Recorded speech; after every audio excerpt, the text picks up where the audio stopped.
प्यारे बच्चों, हमारे चैनल पर आपका हार्दिक स्वागत है। आप किसी भी एग्जाम की तैयारी कर रहे हो, हमारे प्रत्येक वीडियो को अवश्य देखिए और बड़ी आसानी के साथ अपनी परीक्षा को सफल बनाइए। आज की क्लास में हम शुरू करेंगे वायुमंडल। तो वायुमंडल से संबंधित परीक्षा में काफ़ी प्रश्न पूछ दिए जाते हैं, तो उनको याद रखना आप लोगों के लिए बहुत ही आवश्यक हो जाता है।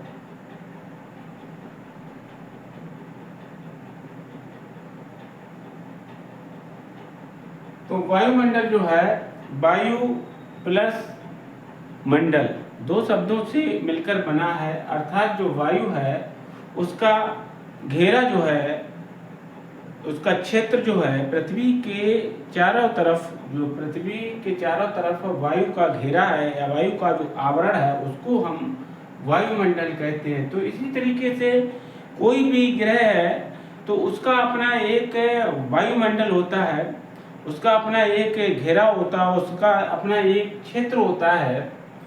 जिस तरीके से ये जो पृथ्वी है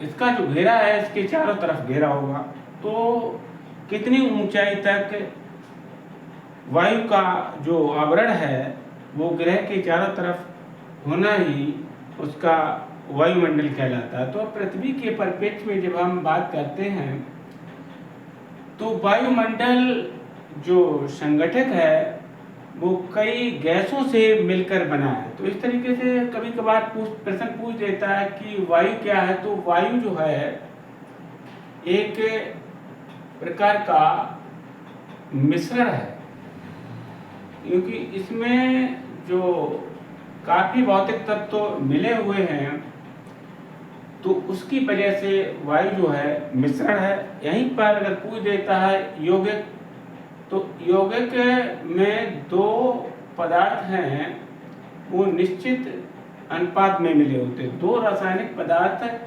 जब निश्चित अनुपात में मिले होते हैं तो उसको हम यौगिक कहते हैं। जैसे पानी यौगिक हो गया और वायु मिश्रण हो गया, इसी तरीके से दूध भी मिश्रण हो गया। तो अब बात करते हैं कि जो वायुमंडल है इसके जो वायु के जो कंपोनेंट हैं कौन कौन से हैं। तो वायु में जो गैसें मिली होती हैं तो वो कौन कौन सी गैसें हैं, कभी कभार ये भी पूछ देता है कि वायुमंडल एटमॉस्फेयर जिसको अंग्रेजी में कहते हैं उसमें सर्वाधिक कौन सी गैस पाई जाती है। तो वायुमंडल में सर्वाधिक मात्रा में नाइट्रोजन गैस पाई जाती है।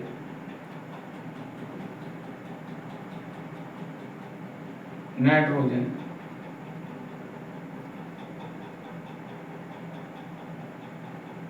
अब इसका प्रतिशत पूछ देता है कि वायु में जो नाइट्रोजन गैस है उसका प्रतिशत क्या है। तो ये जो है प्रतिशत आपको याद रखना है, 78% भी कह देता है, कभी कभार ज़्यादा आगे जाता है तो 78.84%। ये जो वायुमंडल में नाइट्रोजन गैस है उसकी मात्रा को प्रदर्शित करता है। इसी तरीके से अगर पूछ दिया कि दूसरे नंबर पर वायुमंडल में कौन सी गैस पाई जाती है, तो ऑक्सीजन।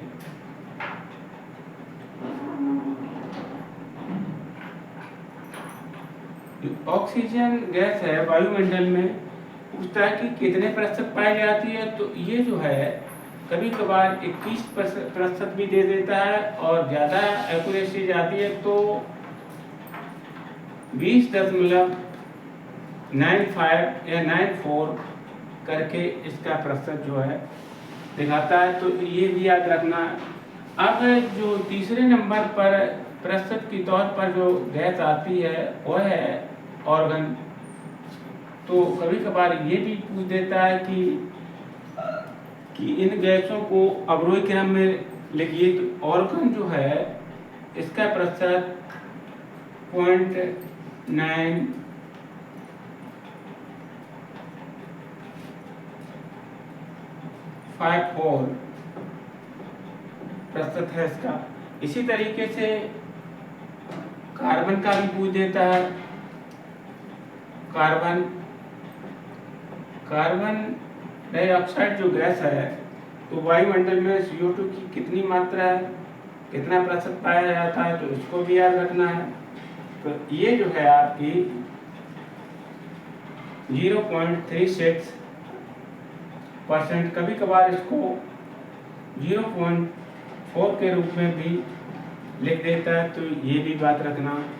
तो इन बातों को अपनी स्मृति में हम सब हमेशा बना के रखना है कि जो अवरोही क्रम में गैसों का अगर क्रम पूछ देता है तो इसी तरीके से रखना है। इसी तरीके से और भी गैसें हैं, क्रिप्टॉन, नियॉन, हीलियम, हाइड्रोजन, ये भी गैसें जो हैं पृथ्वी के वायुमंडल में विद्यमान हैं। तो इस तरीके से जो गैसों को हमने अवरोही क्रम में जाना और गैस की वायुमंडल में कितनी मात्रा, उसको भी हम समझे। अब बात करते हैं वायुमंडल में जो पृथ्वी के वायुमंडल में जो परतें हैं वो कितनी परतें हैं। तो इस तरीके से जो परतों के बारे में जान लेना भी आवश्यक है। यहाँ से भी परीक्षा उपयोगी प्रश्न पूछ दिए जाते हैं। तो पहले आती है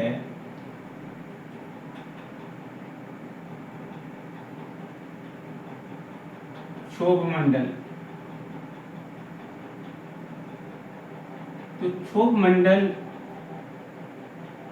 जो है, ये जो वायुमंडल की पृथ्वी के वायुमंडल की बात जो है यहाँ कर रहे हैं, तो पृथ्वी के वायुमंडल की पहली जो परत है उसको हम क्षोभ मंडल के नाम से जानते हैं। तो ये जो यहाँ से भी प्रश्न परीक्षा में पूछ दिए जाते हैं कि क्षोभ मंडल की ध्रुवों पर ऊंचाई कितनी होती है। तो क्षोभ मंडल की ध्रुवों पर ऊंचाई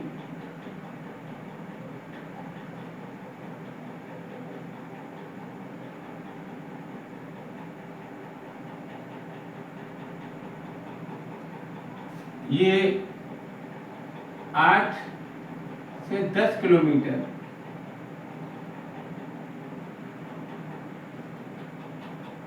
ध्रुवों पर इसकी ऊंचाई होती है क्षोभ मंडल की। इसी तरीके से जो भूमध्य रेखा है उस पर इसकी जो ऊंचाई कितनी है, तो यहाँ पर 18 किलोमीटर।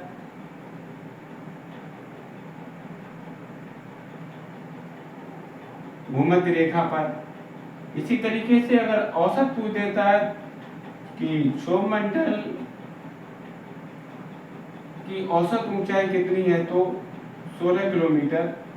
कहीं कहीं 16 और 18 के बीच में आ जाए तब भी ये सामान्य तौर पर क्षोभ मंडल की ऊंचाई है। इसके साथ ही पूछ देता है कि जो मौसम संबंधी परिवर्तन है वो किस मंडल में होते हैं। तो मौसम संबंधी परिवर्तन जो है वो भी क्षोभ मंडल में होते हैं।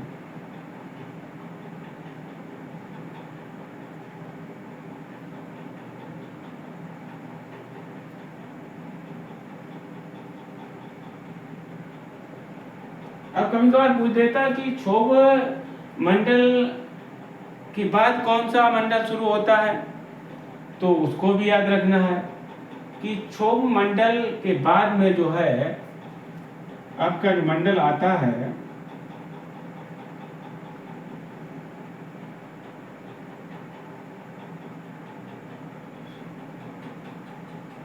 समता मंडल।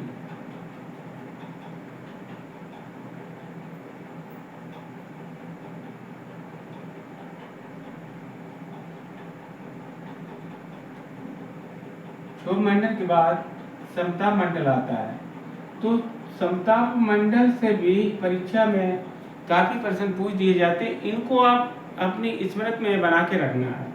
तो समता मंडल, इसको स्ट्रेटोस्फीयर भी कहते हैं। तो ये मंडल है, यहाँ से सवाल जो पूछ देता है कि जो वायुयान हैं वो किस मंडल में चलते हैं या उड़ान भरते हैं। तो ये जो वायुयान हैं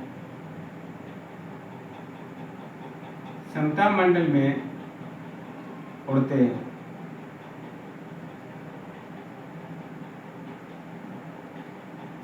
अब समताप मंडल जो है, इसी में एक ओजोन परत होती है। ओजोन परत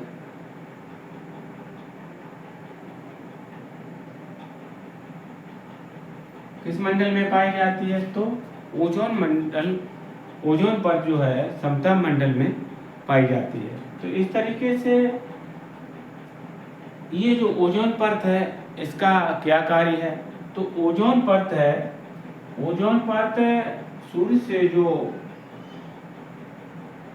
पराबैंगनी किरणें आती हैं,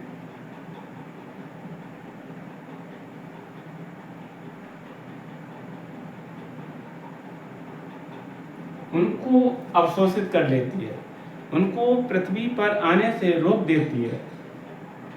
तो ये जो ओजोन परत है, अगर ये ना हो तो संपूर्ण पृथ्वी जो है सूर्य के प्रकाश से जलकर नष्ट हो जाएगी। तो ये जो किरणें हैं, पराबैंगनी किरणें, इनको अल्ट्रावायलेट वेव भी कहते हैं। तो ये जो कैंसर त्वचा कैंसर के लिए उत्तरदायी होती हैं।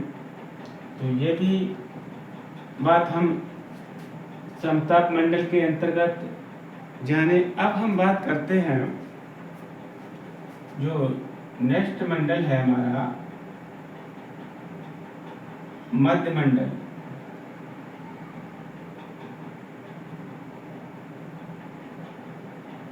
मेसोस्फीयर। तो यहाँ पर क्या होता है? तो मध्य मंडल के अंतर्गत जो तापमान है वो न्यून तापमान हो जाता है 100 डिग्री -100 डिग्री सेंटीग्रेड से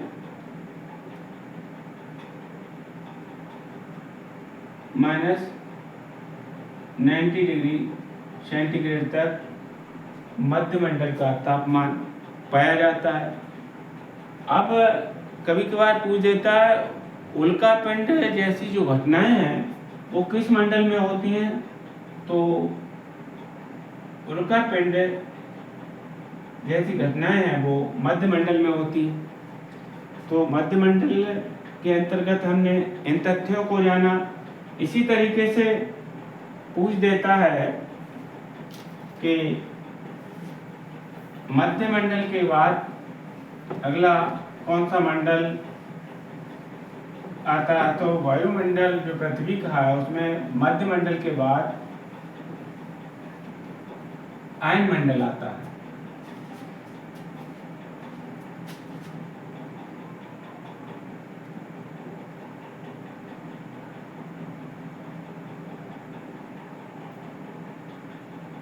आयन मंडल ये न लिखा होकर कभी कभार इसको तापमंडल भी लिख देते हैं।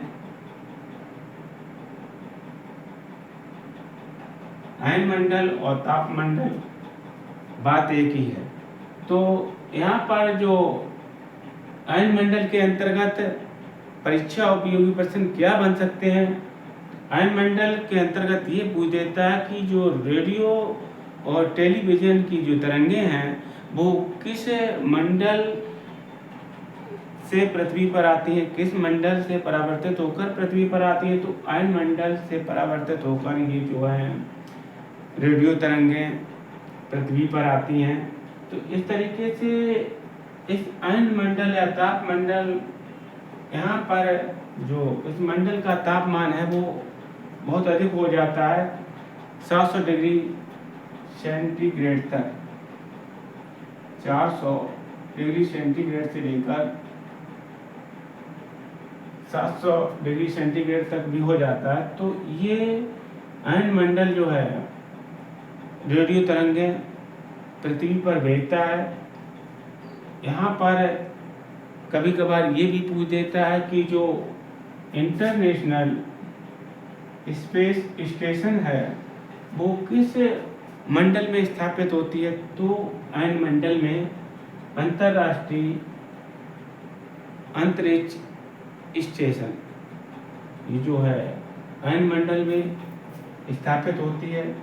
और यहाँ जो तापमंडल है या आयन मंडल है, इससे जो सूर्य से प्रकाश आता है आवेशित होकर, वो पृथ्वी के चुंबकीय क्षेत्र में जब पड़ता है तो ये जो प्रकाश है अपने रंगों को भी बदलता है। यहाँ पर ये जो ध्रुव हैं, ये आपका उत्तरी ध्रुव हो गया, ये दक्षिणी ध्रुव हो गया।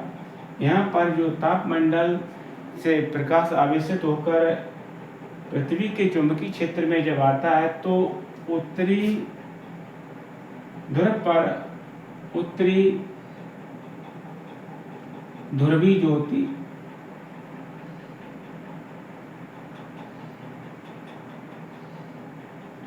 के नाम से जाना जाता है, और दक्षिणी ध्रुव पर दक्षिणी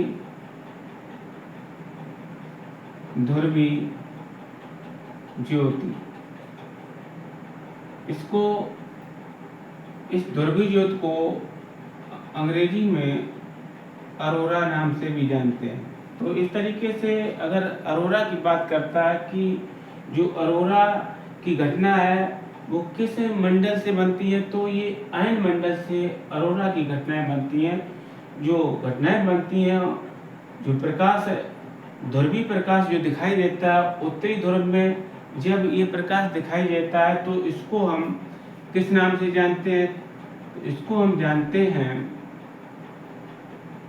बोरेलिस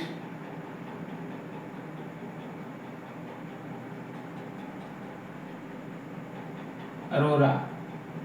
तो बोरेलिस अरोरा जो उत्तरी ध्रुवीय ज्योति या अंग्रेजी में बोरेलिस अरोरा हो गया। इसी तरीके से जब ये प्रकाश आयन मंडल से परावर्तित होके दक्षिणी ध्रुव पर आता है तो इसको हम ऑस्ट्रेलिस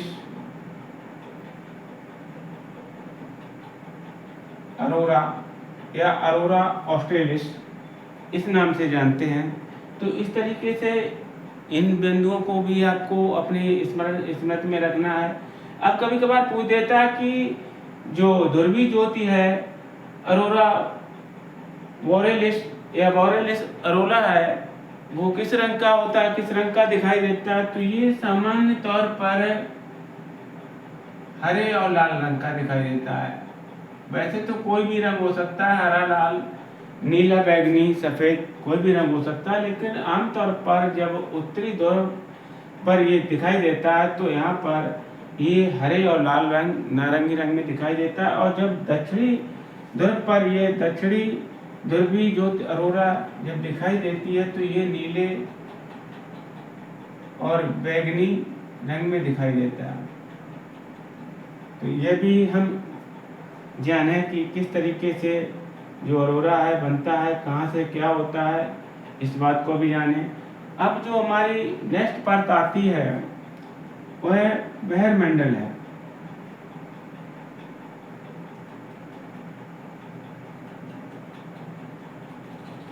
जो आयन मंडल तापमंडल के बाद जो परत शुरू होती है उसको हम बहिर्मंडल कहते हैं। ये जो अंतिम मंडल होता है, जो किसी भी यहाँ पर पृथ्वी के परिपृष्ठ में बात कर रहे हैं तो पृथ्वी का जो अंतिम मंडल जो है वह बहिर्मंडल है। तो बहिर्मंडल के अंतर्गत ये जो आपके क्या कृत्रिम उपग्रह होते हैं,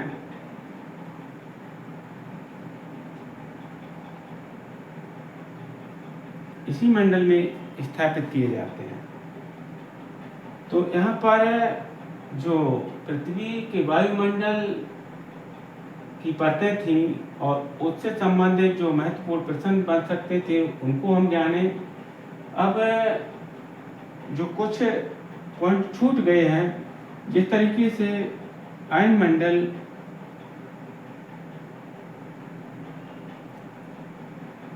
के अंतर्गत जो परतें बनती हैं, जो आयन मंडल की उप परतें होती हैं, आयन मंडल की उप परतें,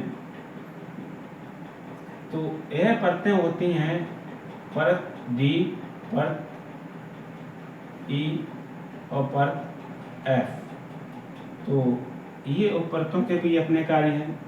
जो परत डी है ये लॉन्ग वेव दीर्घ तरंगें जो हैं रेडियो संचार के लिए जो लॉन्ग वेव होती हैं वो डी परत में, इसी तरीके से मीडियम वेव जो मध्य तरंगें होती हैं उनको मीडियम वेव कहते हैं, तो वह ई परत में। इसी तरीके से जो एफ परत है उसमें शॉर्ट वेव अर्थात सूक्ष्म तरंगें। तो इस तरीके से आयनमंडल में जो तरंगों का वर्गीकरण है वो इस तरीके से है। अब इनको आप अपनी स्मृति में बना के रखिएगा। ये जो एक सामान्य तौर पर प्रत्येक प्रतियोगी विद्यार्थी के लिए ये बातें अपनी स्मृति में हमेशा बना के रखनी है, तभी आप किसी भी परीक्षा को बड़ी आसानी के साथ क्रॉस कर पाएंगे। आज की क्लास यहीं पर अब समाप्त करना चाहेंगे। अगर हमारा वीडियो आप लोगों को अच्छा लगे तो अपने दोस्तों के साथ इसे शेयर करना, और शेयर नहीं कर पाओ तो खुद इसको देखते रहना, और आगामी परीक्षाओं में आपको निश्चित सफलता मिलेगी, ये मेरा आपसे वादा है। तो पढ़ते रहिए, बढ़ते रहिए। जय हिंद, जय भारत।